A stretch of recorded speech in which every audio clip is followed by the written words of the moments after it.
You know how the universe keeps bringing people in situations that reenact a specific wound that you have until you address it and heal it? Well, for some people, if they had a complicated relationship with a parent who had a lot of authority and they did not really have a say in how they wanted to live their life on a day-to-day basis, they attract a boss or bosses that mimic that complicated dynamic that they had with the parent. A lot of those people usually rely on the boss's validation, and you can clearly see the wounds get activated every time they make a mistake or they submit something and the boss isn't happy. They get super triggered, super insecure, and need to find somebody to throw under the bus to justify them being the golden child, basically, who's perfect. Nobody, they cannot take criticism.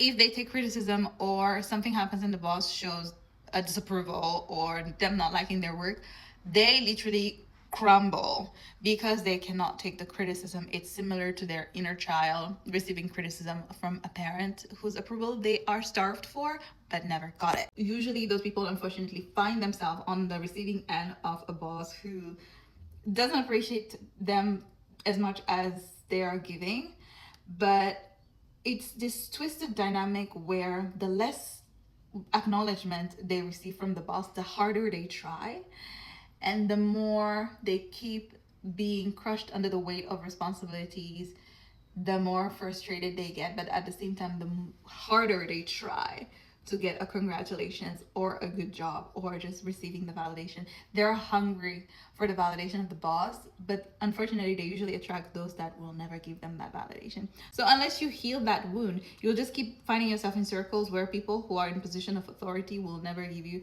the validation that you seek. Meanwhile, you're over here self-sacrificing and being super resentful about the fact that nobody recognizes your work.